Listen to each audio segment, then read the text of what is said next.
Mientras descansaba a la sombra de un tejo, el poeta se quedó dormido. Al rendirse sus párpados al sueño, las hojas comenzaron a cantar. Por la savia de los árboles circulaba la memoria de la tierra. Cuando despertó, tenía en la lengua este canto. Este es el recuento de los tiempos únicamente divisados por las intuiciones del alma. Los tiempos en que todo estaba inmóvil, los tiempos en que no había ni hombres, ni palabras, ni tiempo. Este es el principio de todas las historias, la página en blanco donde un día todo estuvo en silencio, todo en calma. En su libro más reciente, el Evangelio del Universo, conversaciones entre Lilith y el ángel, Yolanda Ramírez Mitchell nos da su recreación personal del Génesis y nos pone como actores principales al amor y la nada, el origen y la unidad, la materia y el pensamiento, el sueño y la imaginación, el caos y el hogar universal, el gran pensador y los niños secretos, ella, la gran madre y los ángeles, los primogénitos, hasta llegar al Hijo inacible e infinito, el tiempo. Pues es un libro que me llevó más de 12 años. Es un libro que tiene muchas de mis obsesiones.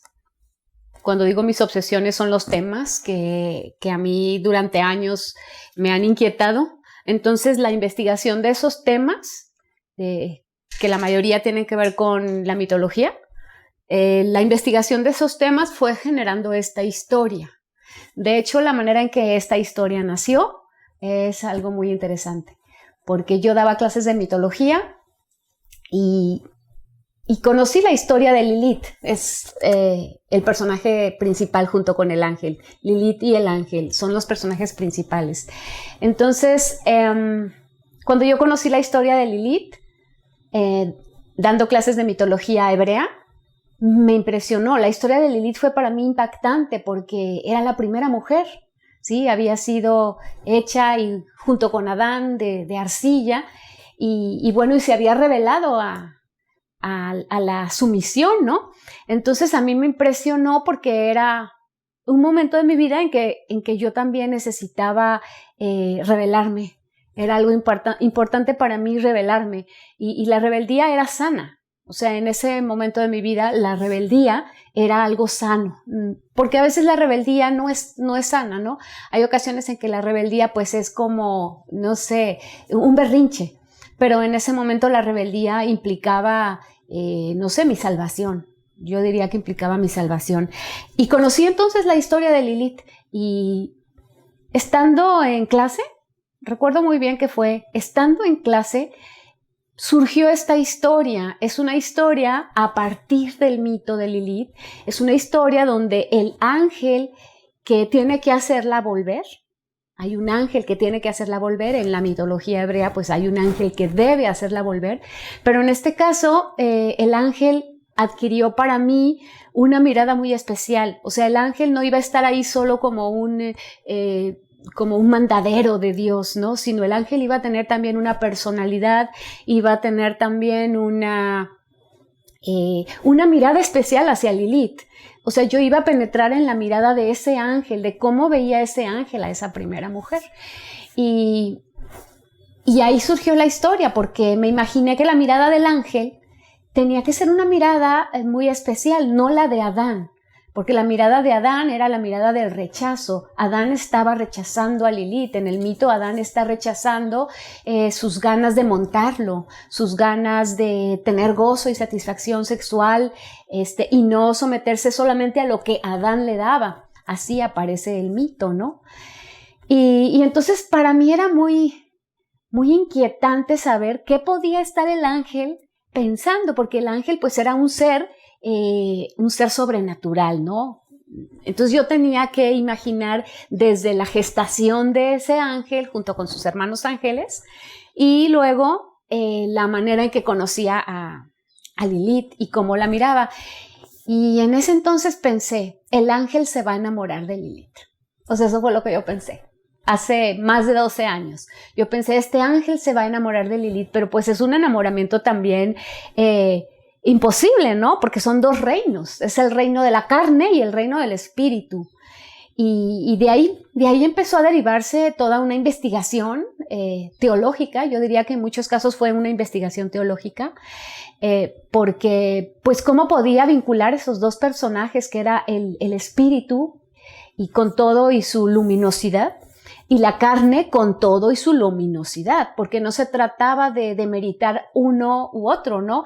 Tampoco se trataba de demeritar al ángel porque no fuera humano, porque no tuviera eso que tenemos los seres humanos, y tampoco se trataba de demeritar a Lilith porque fuese enteramente humana con todas esas pasiones que la caracterizan.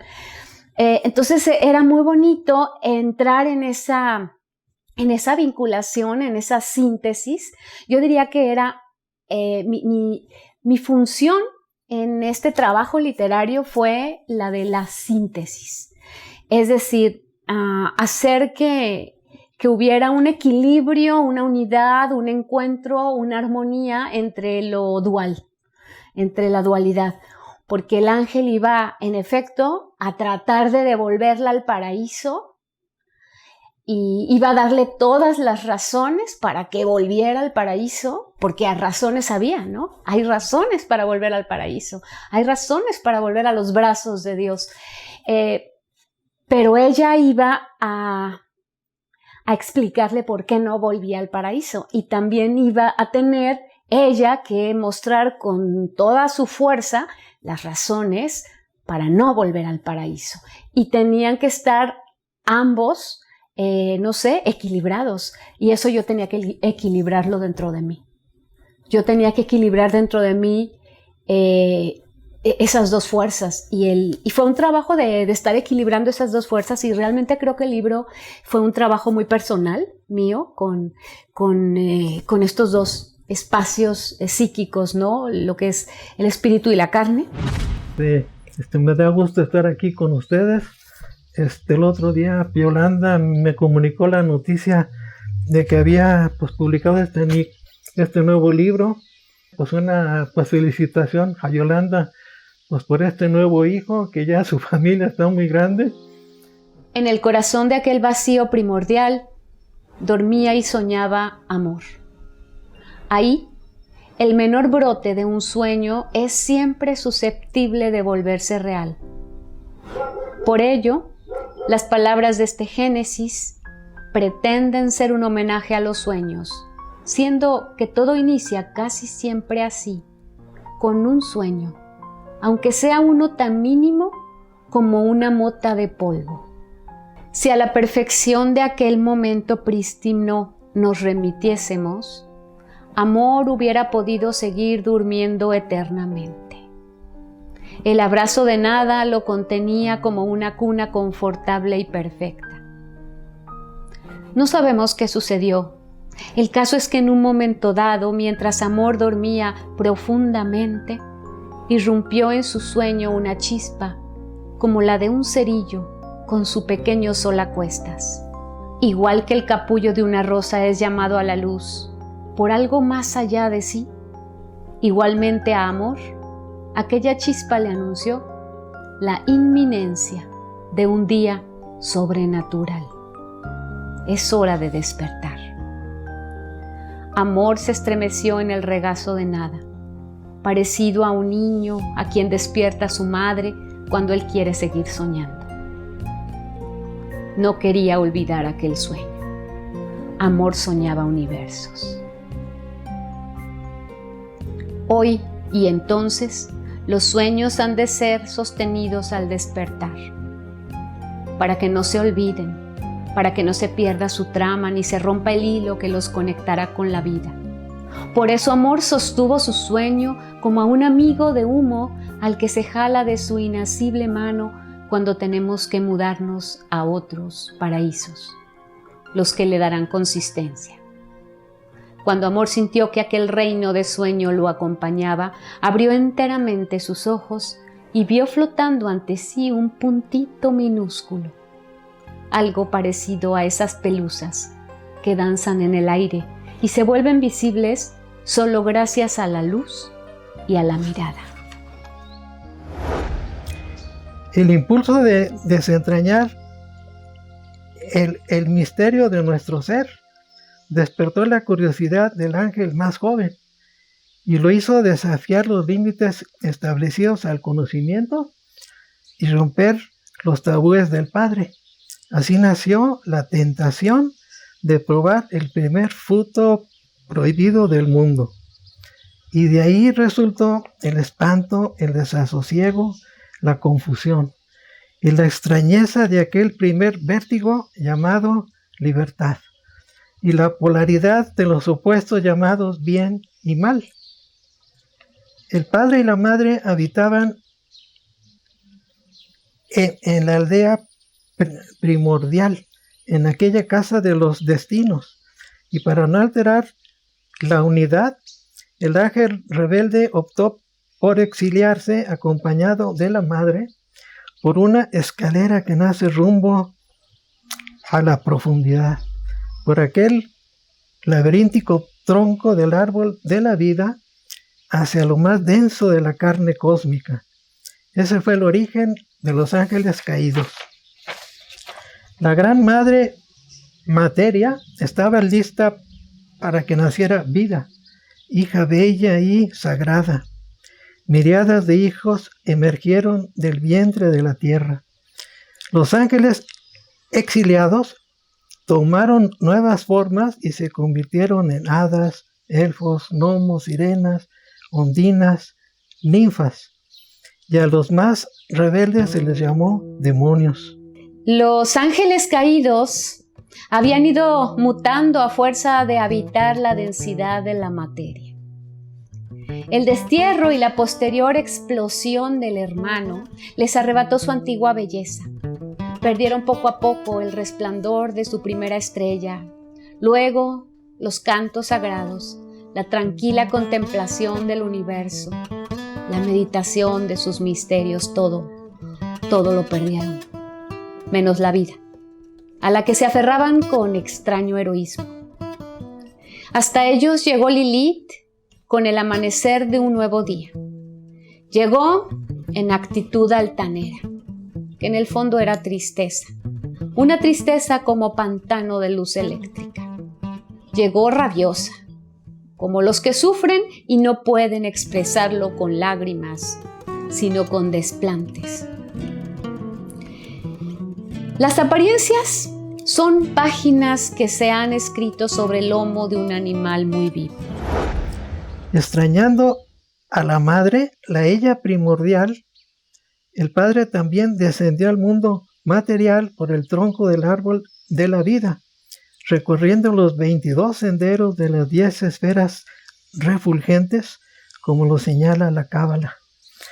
En este mundo, el Padre reconoció las letras invisibles de su nombre detrás de todas las cosas creadas, como un espejo donde podía verse a sí mismo, como lo señala el Zohar, libro místico judío. A pesar de la disonancia que había en el mundo material, el Padre respetó la libre elección de sus hijos y la posibilidad de convertir el caos en un orden nuevo. Y así quedó sembrada la semilla de la utopía. Y el Padre entregó un último don a las nuevas criaturas, un ADN estelar fundador de su linaje, un código genético hecho a semejanza del código cósmico. Luego, de la madre nació la primera pareja humana, el varón llamado Adán y la hembra llamada Lilith, y fueron instalados en un lugar paradisíaco donde no les faltaba nada, y el Padre les dio además el don del verbo, la palabra que da nombre a todo lo creado, que da identidad a todas las cosas, que da forma a las esencias. la palabra que es al mismo tiempo puente y abismo. Leemos la página mientras la bestia dentro de sí misma tiene muchos nombres para todo lo que siente, y muchos de ellos no se parecen en nada a los nombres de la página exterior que todos leen. Los hombres, un poco demonios también, somos bestias muy primordiales que la civilización ha querido nombrar para domesticarnos. Y cuando los nombres de las bestias solo nombran el horror y olvidan que todos somos hermanos, que en la sangre de todo lo creado hay una conspiración por la unidad, cuando se olvida, ¡hey! Los demonios vieron que el sol traía algo más que las aves de todos los días sobrevolando los aires. En esta recreación mitológica, situada a medio camino entre la ficción y la prosa poética, sin faltar la reflexión filosófica y los aforismos, la figura central de Lilith suplanta a Eva como primera mujer de Adán, y a semejanza del primer ángel rebelde, se autoexilia del aburrido Edén y abandona a Adán para ir a hacer compañía a los ángeles caídos y convertirse ella misma en símbolo de la primera mujer emancipada, libre del dominio masculino, rebelde, pero hambrienta del conocimiento que le fue negado en el Edén. En pocas palabras, Lilith se convierte así en la primera feminista de la historia. Y distinguieron a Lilith atravesar sus lindes montada sobre una nube. La llamaron con regocijo como hambrientos niños olvidados en un rincón de una guerra. Quien no atendiera a sus formas monstruosas y solo viera su alegre llamado, sus brazos alzados, sus gestos de bienvenida, la ilusión en sus ojillos vidriosos, olvidaría fácilmente que son demonios y vería tiernos y horrendos niños, chiquillos entusiasmados ante una hermana que visita su reino, cantándole como bienvenida las canciones de la tierra. Vengan por la fruta que ha caído del paraíso, allá me estaba pudriendo. No hay quien resista tanto Edén. Lilith llegó como las provisiones que se lanzan desde lo alto en las zonas de catástrofe.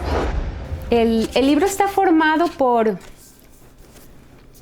por libros. Es decir, dentro del libro hay un evangelio del universo, que es el que van a leer los personajes. De manera que es una entrada a la manera de Las Mil y Una Noches, en donde se entra, hay un Mise y Nabime, pero en este caso son Lilith y el ángel, que van a leer el evangelio del universo. Van a estar leyendo el evangelio del universo para encontrar esa integración, ¿no? Para poder entender esa dualidad, que de hecho los atrae a ambos, sobre todo al ángel, ¿no?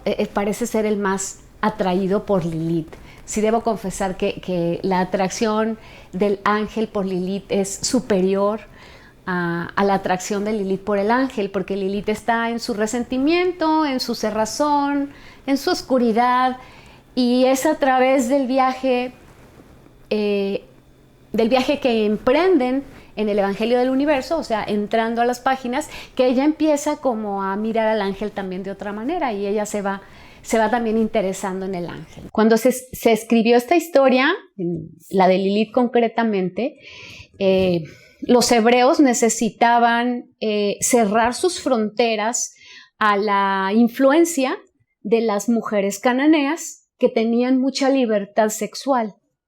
Entonces, la manera de defenderse psicológicamente y en su imposición patriarcal era satanizando las costumbres de las mujeres cananeas. Y eso es lo que se está satanizando cuando Adán le niega el derecho a yacer encima de él.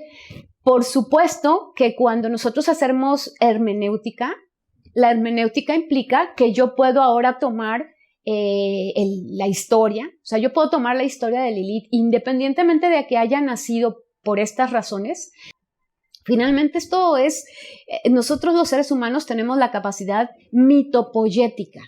La mitopoiesis es la capacidad que tenemos para con un cuento explicar algo de la vida. Entonces, a veces nos peleamos por el cuento, cuando el cuento debe estar al servicio de la explicación, ¿no? Y tú puedes tomar el cuento ahora para explicar otra cosa, siempre y cuando en el cuento todos los personajes entren en funciones. Entonces, en donde está este mito, que son en las escrituras de los rabinos, en el libro de Ben Sira, allí la actitud de Adán es una actitud más bien berrinchuda y además se queda como un poco enrabietado porque Lilith, como no la dejó, pronuncia el nombre de Dios y se va volando al Mar Rojo con los demonios, que luego acá tengo también lo que hace ella con los demonios, ¿no? Entonces, podemos nosotros usar los cuentos para la explicación pertinente. De manera que si alguien quiere utilizar a Lilith para explicar esta imposición de lo racional sobre la intuición, es totalmente válido. Son cosas muy interesantes los mitos. Yo creo que el problema es que cuando surge el pleito por mi interpretación es la que está bien, la tuya no, yo creo que ahí ya perdimos, ¿no? Cada quien está usando el mito para una propia revelación. Y por eso yo lo adapto, por eso yo para que el mito funcione en lo que yo quiero que funcione, yo voy adaptando a los personajes. Entonces yo voy trabajando a los personajes para que vayan entrando en esa función que yo quiero darles, ¿sí? Y que salgan a lo mejor de la función original que tuvieron cuando se contó el mito. Que salga. O sea, que salga Lilith de esa primera función y que salga Adán, porque también Adán sale, y que salga Eva, ¿no? Y que salgan los mismos demonios. También hablo de los demonios y los pongo como víctimas. A los demonios los hago un grupo de exiliados que por culpa de otro hermano que se rebela, por curiosidad, como todo. A veces nos rebelamos por curiosidad. Igual déjame leerles algo de los demonios, ¿no? Que es este pasaje de los demonios. Se llama el baile de la tierra. Pues llega Lilith después de que Adán la rechaza y llega muy resentida. Es un personaje con mucho resentimiento. Pero bueno, todos. y yo creo que cuando empecé a contar esta historia, ciertamente yo estaba trabajando algo mío en Lilith. Y algo mío en el ángel, y algo mío en los demonios, y algo mío en Adán, ciertamente. Por eso, ahora que se ha terminado, me doy cuenta que la que escribió esto ya murió. Porque ya todo lo que trabajé en este libro, siento que está ya, al publicarlo, he pasado página y voy por nuevas inquietudes vitales que tengo ahora tengo otras. Entonces, sí tengo la sensación, y siempre lo dije, de que acabándolo podía morir esta, ¿no? La que dio a luz todo este embrollo mítico. Historia, según nos lo propone Yolanda Ramírez en este libro, que sin duda resultará polémico y heterodoxo para muchos y propositivo para otros. Sea como sea, creo que es un libro que reúne las mejores cualidades de Yolanda como narradora, pensadora y poeta, que ojalá tenga la recepción que se merece. Pues felicidades. Y les mando un saludo colectivo a todos, pues a Yolanda y a todos sus alumnos. Muchas gracias. Y el paraíso era el mundo, y el mundo era el paraíso. Y en el principio, aquellas criaturas fueron niños felices, jugando en las faldas de los montes, niños que corrían a refugiarse de los rayos en las cuevas, arropados por la honda calidez de la tierra, cobijados por canciones muy antiguas que ella susurraba a través de la roca. y jugaron en los charcos que esperaban su alegría después de las tormentas, y bebieron agua cristalina que se derramaba por manantiales recién nacidos, y sus ojos brillaban al distinguir guijarros y peces, confundiendo sus colores en los lagos. Y yacieron en las noches calmas sobre la hierba, contemplando las estrellas, atentos a los cuentos que contaban los cielos. Y probaron todos los frutos buenos que los brazos de los árboles les entregaban sin mesura. Y corrieron felices por praderas vírgenes y miraron pasar el mundo en forma de nube, como una película blanca con fondo azul. Y no es que no enfermaran, pero sanaban con el beso de las hierbas. Y no es que no lloraran ni temieran, pero eran consolados y abrazados por una razón superior que unificaba lo que dolía y lo que agradaba en el entendimiento de lo trascendental.